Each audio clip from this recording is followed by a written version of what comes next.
Hello there. I'm just decided to do something silly today because Solicitations dropped at 1:30 a.m. my time last night, so I wanted to take some time to actually react. Normally I do something like Twitter or talk about it, but since all the talking happened with people who were willing to stay up really late last night, I was going to do this. Also, I'm testing out streaming on my channel, see if it ends up with a product I like.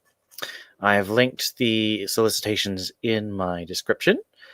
Hopefully that will work for you. All right, let's get started. We have the Batgirls Urban Legend variant cover highlighted here, and we'll get to my reactions on that, but I'm pleased that this is such a big deal that they're using it to promote it. I don't know who makes these decisions. It might be the staff or Chris Arendt, who makes the decisions on what cover to choose as the article image. I don't know what that says about whoever made that choice. All right. So, starting off, we have a lot of announcements that were made this week before the solicitations. First is Superman Son of Kal-El #1. This is the new Superman title replacing the old Superman title. Tom Taylor is writing. John Timms is on art. Let's see. I don't think this is the main cover. Yeah, this is the main cover by John Timms. We got variant covers. In-Hyuk Lee doing really gorgeous stuff. Although those birds look a little odd. Beautiful Jen Bartel sketch type variant, black and white. Really like that one, actually. And then, let's see, who is this one? Stephen Byrne doing another variant. I don't know how I feel about this this cover. It's a little I don't know, it feels a little over designed, a little too many lines. I don't really like that because it gives me memories of the really frustrating New 52 design where Superman's wearing armor that keeps getting destroyed, even though I didn't like that design era. All right, so Superman, John is now Superman. He's still an older teen. People who are hoping that he'd get de-aged. I really don't think that's going to happen for at least 2 or 3 years. I'm not invested in him becoming a kid again, but I know a lot of people, at least a lot of vocal people are. Superman and the Authority #1, written by Grant Morrison, drawn by Mikkel Janine. Got a variant cover by Jen Bartel. Oh, that's really nice. Although it's kind of weird that she's making Superman John and Superman Clark look, let's see. So that's very young looking. It doesn't look much older to me, but I'm bad at ages. I don't know. It just looks that Mikkel Janine drew him a lot older. I don't like Morrison, so I'm probably not going to be checking this out. I do think it's really weird that Superman is teaming up with Manchester Black. This seems like spitting in the face of the What's So Great About the Truth, Justice, and the American Way issue by Joe Kelly. I know Morrison will be thoughtful, even though I don't like Morrison's writing, but it just doesn't seem good. Action Comics 1033. This is I think a variant by Julian Totino Tedesco. Really gorgeous. I love Julian Totino Tedesco ever since he did Jane Austen covers for Marvel. I think this is the main cover. And that's by Daniel Sampere. Oh, Michael Avon Emming. Oh, he must be doing the backup. What's the backup? Oh, in the Midnighter. Yeah, okay. I like Emming a lot. Oh, and another Jen Bartel. He looks a little older there, but still so young. So pretty. Static, Season 1, #1, and #2. These are both written by Vita Ayala. I haven't really gotten into the Milestone thing, but that's some pretty sweet art. I do like Crisscross, although the fact that they're breaking out to layouts and finishes, I don't know how that's going to work in terms of end product. Icon on Rocket, Reggie Hudlin. I am really bummed that Chris Priest isn't part of this Milestone relaunch. I would be really excited about that. Got some Black Label horror stuff going on. I do love Gary Brown. This is for the movie The Conjuring. What's it going to be called? The Devil Made Me Do It. Yeah. I do love Gary Brown as an artist. He did Catwoman with Genevieve Valentine. Brian Azarazzo, Alex Maleev do Suicide Squad, Get Joker, Red Hood, Harley Quinn, Firefly are going up against the Joker. This will probably sell well, but I hated Batman Damned, and I thought that Birds of Prey by Azzarello and Emanuela Lupacchino was really very poorly written, so this is not something I'm very excited about at all. Plus, I just don't like this format where it's really, really wide. I don't think it really adds much. This one I'm excited about. Batman Catwoman special. This is retconning the history of Batman Catwoman, so they were like involved as kids. This is the gorgeous Lee Weeks cover for the variant cover, and that's the one I'm going to be getting. Also, you have Bill Sienkiewicz. This is actually really funny little cover. Great acting using Batman and Catwoman's body language. And you also have this really pretty cover by interior artist John Paul Leon. You see his signature there. It's very Christmas themed. It's very cute, but you look at this Catwoman by Lee Weeks. I'm so there. I'm still kind of bummed that Lee Weeks isn't doing interior art on this, but at least they're getting him on the what's it called? The variant cover, and I'm definitely getting that one. Batman Secret Files Huntress. We've got this is a beautiful Irvin Rodriguez. He did the Future State Robin Eternal covers. Gorgeous digital painting. Just look at the light on her hair, the harsh lighting from one source, and then the crossbow, of course. She's clearly been in a lot of fights. We also have a cover by Riccardo Federici, very heavily rendered. I don't like her face as much. It's very actiony, but the lighting makes it kind of feel washed out. So I'm definitely going to get this one by Mariko Tabaki. Art by David Labin, who did City of Crime way back when in the mid-2000s. This is a one-shot. It's $5.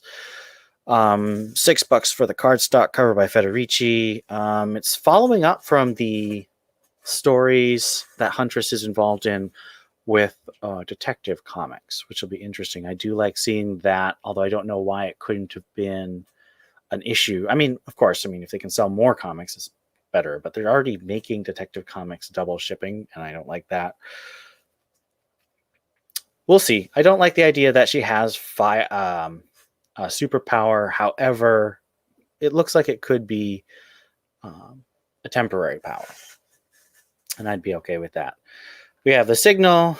Who did that cover? Ken Lashley. This is a really gorgeous cover of Duke Thomas and this, of course, is interior art by Cully Hamner, who is the artist who sort of created the miniseries, Batman and the Signal, 3 issues. I think it was a little oversized, but it's still not long enough. Should have been a 6-issue miniseries with all the ideas that were going on and the characters that were introduced. This is also a really gorgeous cover. Just the tilt, and you got the needle and Batman, and then Duke just looks really cool. Oh, that's an odd tilt on his sort of bat stick. The sun reflection that's really good.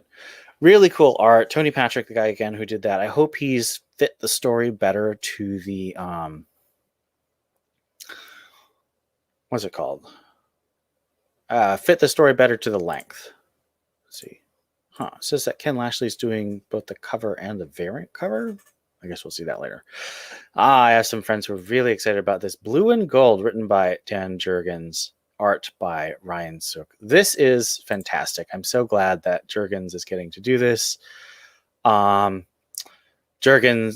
Dave Johnson did this variant cover, and Ryan Sook. I love Ryan Sook's rendering. It's very appealing lines and faces, and then he's got a really good sense of just how to make the art work in terms of that. I like that it's not another $5 title. and it just looks fun. Definitely going to be some social media stuff with the selfie cover, and it talks about influencers, but I think that this will be at the very least very fun, and I'm glad to see people getting it. Justice League Infinity. Oh yes, this is the sort of, they've been having some success with the Batman The Adventures Continue follow-ups to the Batman the Animated Series. So they're doing the same thing with the Justice League Unlimited or Justice League stories. This is the classic team. Series writer J.M. DeMatteis, and then James Chucker. He apparently was a producer. So this is cool. I like that they're getting people who are involved with the series. I wasn't a huge fan of the series myself, although if they have The Question and Huntress, I will definitely check it out. Shazam #1, Tim Sheridan, Clayton Henry. These covers are actually really cool. I don't like that one, but this one, that's a really good cover. And this one, it's got a theme of fire. I really hate this, though. It says that, why was the rest of his adopted family cut off from the power of Shazam? That's the entire thing that I loved about Shazam, both in the movie and in Jeff Johns' reboot, which was unnecessarily angsty and edgy, but the family was great. That was a great element, and it was a great thing in his rebirth, relaunch, as delayed and mediocre as that run was. The family was a strong part of it. And then just cutting him off and doing a cliched puberty art, I did not like what Tim Sheridan did with the Future State issues he wrote, and I do not like what he's doing with Teen Titans Academy. So I'm really disappointed that Shazam is going to Sheridan, even though I think it's good that it's not Johns again, because at least maybe it'll be on time. Just got some. Here's a graphic novel, kind of cute, seeing Beast Boy and Raven. I kind of like that Cami Garcia is running a Teen Titans universe, even though I haven't read any of it because I don't really read Teen Titans. But I think that this is a lot less angsty. I think that's a good choice for the young adult. I think they should have a better balance between the angst and the people just having a good time. I think Victor and Nora got really good positive reviews, partly because it was an angsty story, but it also had a lot of positivity, and I don't know, it was positively received. We have Unearthed, Jessica Cruz, Green Lantern. I don't know anything about the people involved. This art looks strong, but a little crude. Let's see, no variants. I'm not really a Green Lanterns person, so I don't have much to say about that. Wonderful Women of the World. I feel like this one was solicited before. That does not look like a Nicholas Scott cover. That's a very strange cover. A lot simpler than Nicholas Scott's lines tend to be. I'm not a fan of the activism stuff because it's only one side of activism. If we had someone like Kim Klacik in addition to the other people who have been solicited, I think it would be much more interesting. American Vampire finally ends for now. I am pleased to see that Raphael Albuquerque is around, and Pearl, very cool character. Haven't been reading this new reboot, though. Batman 110, we have Batman versus Peacekeeper 1. A Jock cover. Now that is a pretty cover. And the Peacekeeper 1 Federici sketch variant. And the Jorge Jimenez Batman versus Peacekeeper 1. And the backup is still Ghostmaker. So we'll see how that's going. We have Batman, Superman. This is the variant cover. So apparently there's only one image here. That's Jenny Frison. El Diablo, I think from Batman Incorporated, is showing up again. Batman Reptilian continues. This is one of 6 regular size, I think. Garth Ennis and Liam Sharp. That is some dark stuff, but that's what Garth Ennis does. Batman Adventure continues. Got Zatanna, because it's Paul Dini, and Court of Owls and Nightwing. Kind of cool. Killer Croc showing up. Alan Burnett and Paul Dini continued. Ty Templeton continues. Cover by Chris Anka. Is that Chris Anka? Huh. I guess it is. And then who's the variant cover by? Max Dunbar. Apologies. Batman the Detective continues. Tom Taylor and Andy Kubert. A white-clad, looks like Batwoman trying to kill Batman. And then Batman and Squire, kind of cool looking there. Very actiony. Andy Kubert is doing a great job on the art for this. And we get to Batman Urban Legends. So this is the main cover by David Finch. Not bad, but kind of whatever. Tyler Kirkham's variant cover with Red Hood. This is the second to last issue starring Red Hood as the main story. And Batgirls. This is by Mimi Yoon. Cass looks okay. Steph, her face looks okay, but they both look extremely young. I wouldn't really guess that they're around 17. This is a very booby cover, both Cass and Steph, but particularly Steph just because of how they've highlighted, how they've arched her back, how they've really highlighted her butt and crossed her legs. It makes me extremely uncomfortable. And if you've listened to Batman Universe Comic Podcast's 300 issue special where we talked to... No, that wasn't it. Back when we talked about the Robin 80th anniversary giant, I don't immediately assume that creators are trying to make something extra sexy. I think that a lot of creators are just, they're trained to draw human nude figures, and that's not necessarily overly sexualized. But this one, I feel very uncomfortable. Solicitations, Red Hood, we've got the villain who's behind the drug cheer, named Cheer. Grifter continues, and this is the finale, I believe. Tim Drake has a second part. So the Tim Drake story is apparently an ongoing story. And Megan Fitzmartin, who did Robin Eternal, is continuing, and the art by Balin Ortega continues. That's very exciting.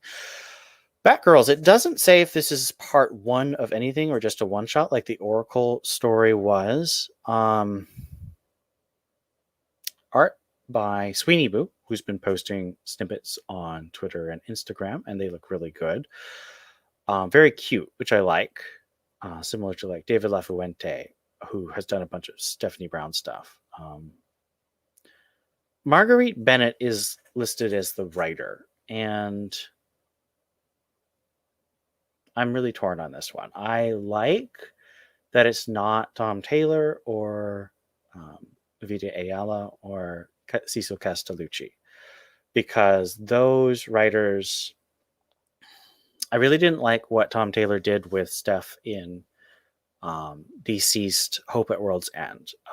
His voice for her was actually fine. It's just that he did not give her anything to do. It didn't feel like he respected her character as a hero. He respected her as comic relief, and I don't think that's good for Steph's character. Vita Ayala, I hated Future State Batgirls, the backup story. It felt like Vita Ayala did not do any research. Nothing in that story hinted that anything about those characters matter. There was no reference to anything they'd done. Their voices were completely wrong. It was a story that I'm still just very, very angry about. Because it could have been so exciting to have Batgirls teaming up together. And the one line that was really good is once a Batgirl, always a Batgirl. But then, even though it was promised to us as a Stephanie Brown and Cassandra Cain story, Barbara Gordon takes over the second issue of the two-part story, and it becomes Barbara Gordon is the real hero. Barbara Gordon gets the happy ending. There is no part of that story that I would be happy to see more of. I don't want to see that story. And Cecil Castellucci, I will say that this month, April's Batman Urban Legends #2 had a pretty decent Oracle story. It was pretty dumb. The villain Vi Ross is still stupid, but it's so much better than Batgirl #50, which is the last time that Cecil Castellucci wrote Barbara, Stephanie, and Cassandra all interacting. That was just one of the most garbage fire comics I've ever had to read and review. And So it was a step up. And I think it was actually a fairly significant step up, even with all the stupid stuff. You had Barbara being a good mentor to Steph, and Steph actually capturing the villain for a short time. Like it felt like Castellucci was trying to show Barbara as a mentor with a lot of skills, and her, I don't want to, maybe apprentice Batgirls. It felt like they mattered more. So that was improvement, but I still didn't really want to see long-term Cecil Castellucci on the character. I don't know if I want to see Marguerite Bennett. I really didn't like her Batwoman. I think that she took that character and drove her into the ground. The plot choices, the original characters were just not up to the same level as Batwoman's two previous strong runs by Greg Rucka and then by J.H. Williams and Hayden Blackman. That Batwoman just, I don't think it made strong stories. I don't think it did well with the existing characters at all. Beck Kane and Julia Pennyworth were just treated like disposable, pointless characters. And the new characters, like, what was her girlfriend from the past's name again? Knife or something? Or no, that was the villain. It was just so forgettable, and it shouldn't be, because Batwoman's such a memorable character. So, but Marguerite Bennett has done interesting stuff with a couple of one-shots and stuff. Maybe this will be something she has passion for. I just want this to be better. The solicitation doesn't give me a lot of hope. It says that Cassandra Cain and Stephanie Brown are just two teenagers breaking into Wayne Manor so they can play some video games. But when Oracle gives them a mission, the Batgirls suit up and head to an abandoned arcade to investigate. That feels disrespectful. There's no major villain they're taking on. They're not taking things seriously. They're just two teenagers breaking. Like, yes, Steph would do that. She does like to rebel and go to wild parties, like in the Robin Spoiler special back in 2008. And she likes to have fun. But after so long of them just not getting a serious spotlight, having their spotlight be they want to play video games, and then they're going to go to an arcade, and it's going to end with them playing more video games. I think it can be better than the solicitation text, but that solicitation text does not get me excited. But I will say, I'm not outraged like I would have been if it was Castellucci or Ayala. Catwoman number 33. We've got a confrontation between Father Valley and Catwoman by Yannick Paquette. Interesting. I really hate the armpit suit. Jen Bartel doing Poison Ivy. That's continuing. That should be good. And apparently Simon Saint from the Batman Future State, more Detective Comics, Future State, and then the current Batman run are going to be big parts of this, which is cool, seeing that kind of coordination. So I am excited.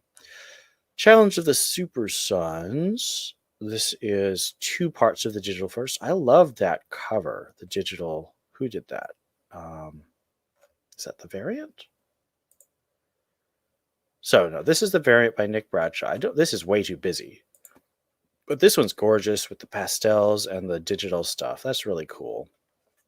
Have not been enjoying this story, though, in the online installments. Checkmate number 2. This is Brian Bendis and Alex Maleev. Interesting that Maleev is doing two things, although they're both miniseries, so he could have been working on this all along.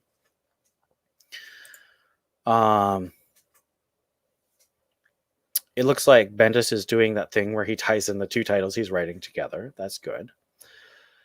Hopefully it'll be better structured than the last time. Crime Syndicate number 5. We've got Flash and Atom. Have not been following this, but it's got good art.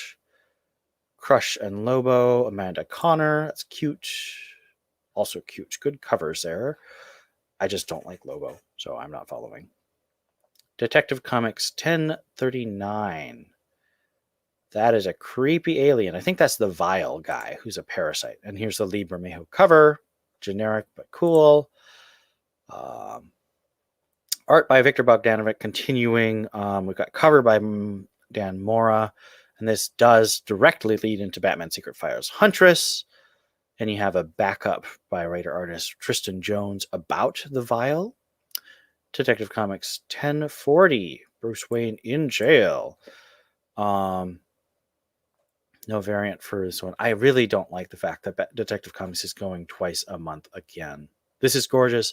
I am really glad to see that Dan Mora is continuing as an artist, even though he was gone for the last 2 issues. So this is Future State Gotham number 3. This is the black and white series. This is a Simone DeMeo, isn't it? Yep, Simone DeMeo cover. Very anime, very exciting looking with Batman, the next Batman versus Red Hood. This is a really cool second cover, variant cover. And it's by Rose Besk. We've got Stephanie Brown Spoiler and Dick Grayson Nightwing. I am curious.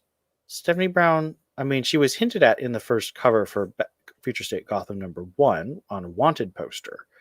So we'll have to see. I'll be very curious to see how that goes. Green Lantern number 4, Jeffrey Thorne. Got, a very nice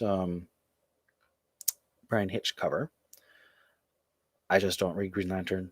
And it doesn't feature my favorite, which is Kyle. I like Kyle a lot. So I'm not super engaged. But good to have a mainstream Superman, not Green Lantern book. Oh, we've got Harley Quinn continuing. Gorgeous. Derek Chu variant cover. What's his name? Strange. Dr. Hugo Strange is hanging out being evil. Infinite Frontier. Now, this is really cool. We've got the Mitch Gerads cover. Cameron Chase looking at Batman Superman through mirrored glass. Darkseid being Darkseid. And, Jade and Arsenal hanging out together. And President Superman. These are 3 Brian Hitch covers. Interesting. 4 Brian Hitch. There's Chase and Bones. Wow, they're really going all out on the. What is going on with these variant covers? Oh, I see. They're variants by Brian Hitch for 3 and 4. I see. Okay. All right. It's cool seeing Chase. Apparently, a lot of people are very excited about Chase, which is nice. I didn't know people remembered her. I first discovered her in Manhunter by Mark Andreyko, and then she was in Batwoman, the New 52 by Williams and Blackman. I'm surprised that Andreyko didn't use Chase when he took over the Batwoman title, but considering how bad that title was after he took over, I'm not disappointed. I do like the original story by J.H. Williams, and I can't remember the writer, but I checked it out after Deathstroke featured it by Priest. Justice League number 64, gorgeous cover there by David Marquez. Steve Pugh and Sumit Kumar doing interior art. This is a variant cover by Jason Howard. Also, really pretty covers here, but I'm not reading Justice League, so I don't really know.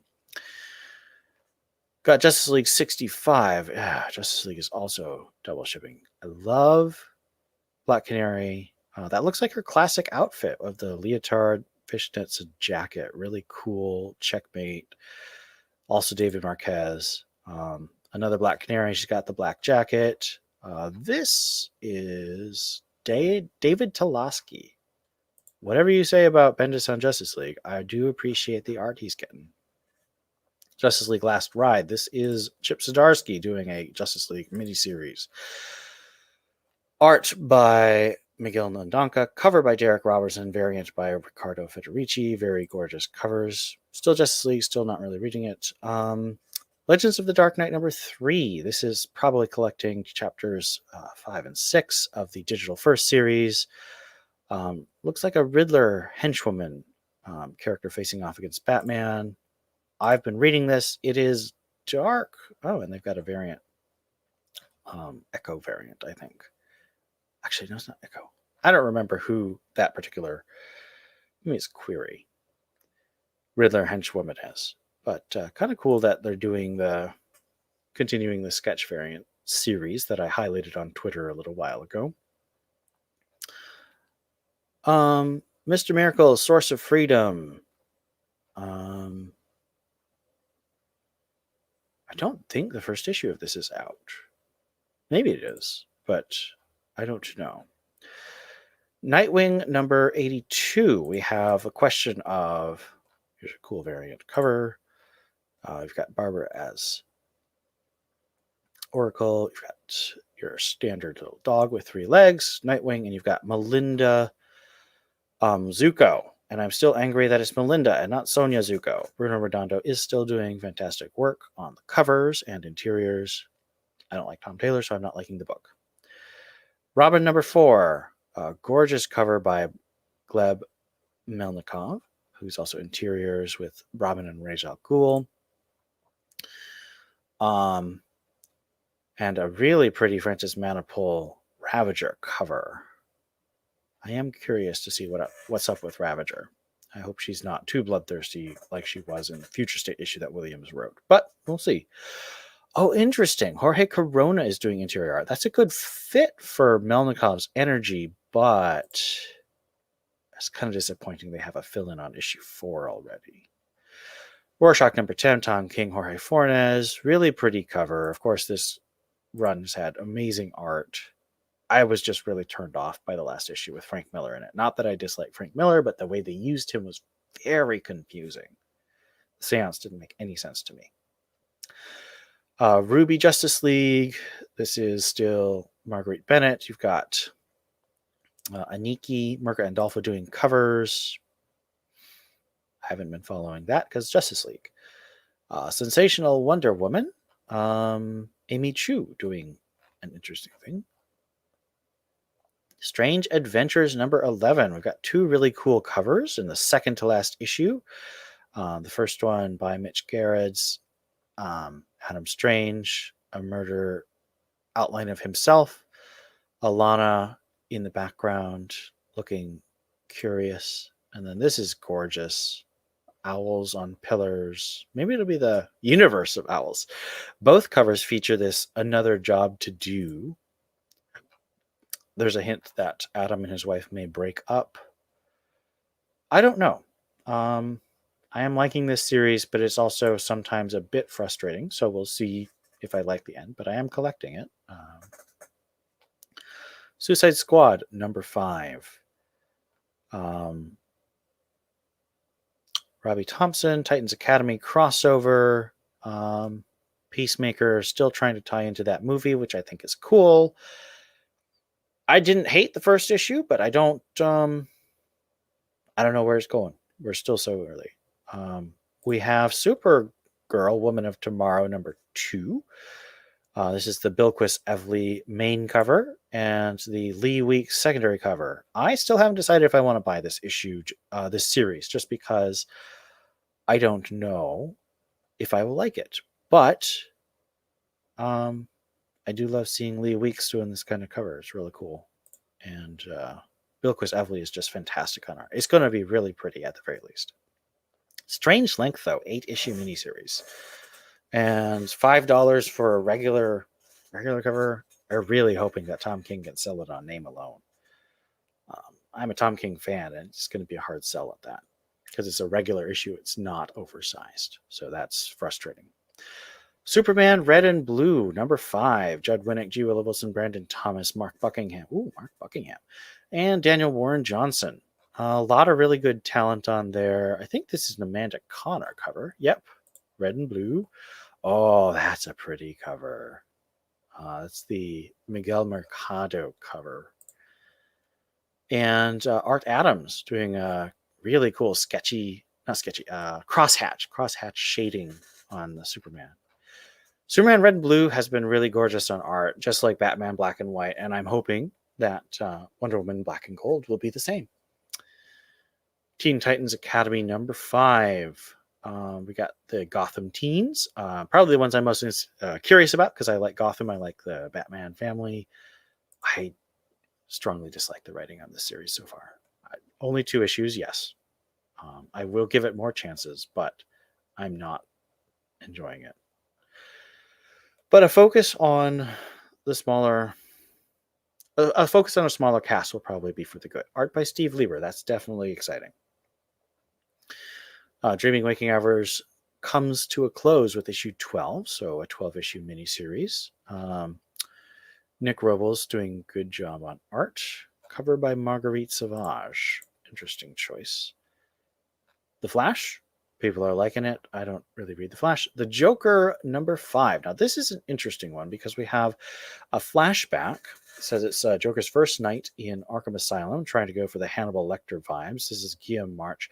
Art, unfortunately, is not by Guillaume March, although it is by a great artist, Francesco Francavilla, who did great work with Scott Snyder on The Black Mirror.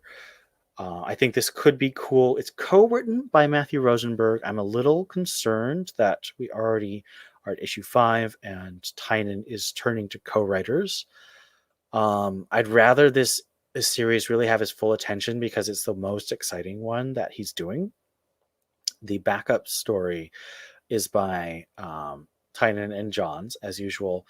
Backup art, though, is not by Marco Andolfo. It's by Sweeney Boo. And I think that's a good fit. Sweeney Boo has a very similar cute style. Of course, very distinct to herself, but it's very cute, just like Marco Andolfo is. Solicitation text seems like what I predicted is happening. So I don't expect a backup story to be like super unpredictable, but no surprises. I really like some of these these variant covers, which are... See, this is Kare Andrews of Punchline. Very cool. Like that detail on the face. And then this is Sean Phillips, who does Noir. And we got Gordon and the Joker and Punchline. Like that. And then we have the Vengeance. Is that the Vengeance cover? I thought the Vengeance cover was going to be for issue 2. Oh, no, that was the Vengeance. Okay, so this is the sketch Vengeance cover. Daughter of Bane. Oh, that's a lot of variants, but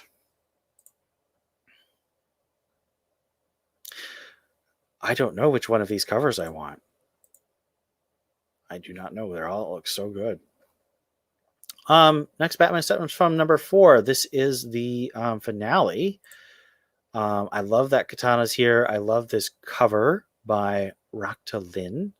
It's really cute, and I love seeing Katana. Very actiony. This series, as I said, has been a surprise, surprisingly fun to read, surprisingly enjoyable.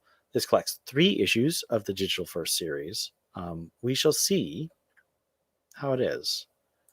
I really hope that it has a better ending than the next Batman, because that series had potential, but it ended just so disappointingly wet and small. And this series has been big. This next Batman Second Son has been a big series, so I hope it has a big ending. And bringing in Katana, I think, is a good way to go to do that. Nice House on the Lake, number 2. Tynan and Alvaro Martinez Bueno. Gorgeous art cover, of course. I wouldn't expect anything less from Alvaro Martinez Bueno. I just don't know what this series is supposed to be. Other history of the DC Universe, we've got Thunder, who is Black Lightning's daughter. Very cool cover by Giuseppe Campbell. Oh, Cameron Coley. And then, of course, we've got Jamal Campbell on the variant. I have not liked this series. A lot of people do. I don't like hot take series, and that's what it feels like this is. It does make sense to end with Thunder's daughter, Thunder, after Black Lightning started the series, though. Swamp Thing with a nuclear bomb. Gorgeous covers. Ooh, Brian Bolland going crazy with some King Skull imagery. Truth and Justice. Where's the images? There we go. Okay, so, this is a Damian Wayne story. Andrew Aiden and Junie Ba doing the cover. Very cool, very Teen Titans Go anime. And this is, Damian Scott doing a Damian Wayne cover. That's really cool. I'm actually very curious about this. This has been a digital first series collected. Wonder Girl by Joelle Jones.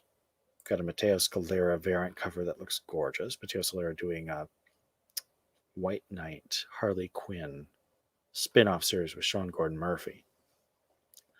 Wonder Woman 775. That looks like Matt. Let's see who did that. Travis Moore. Oh yeah, because we're going right. We're going bi-monthly on this, which is very disappointing. I do love that cover.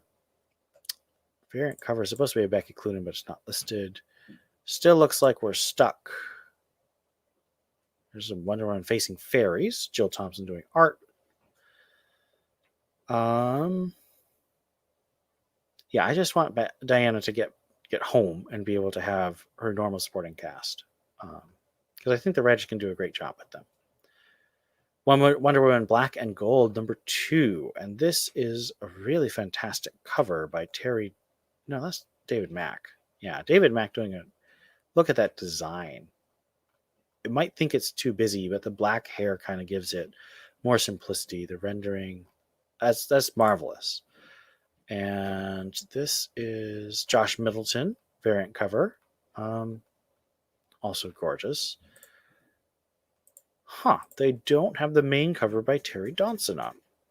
We got Mario Tamaki, Chi Grayson, Tilly Walden, Stephanie Williams, and Rachel Smythe as our writers. Jamie McKelvey, Corin Hollow, Tilly Walden, Ashley Woods, and Rachel Smythe as artists.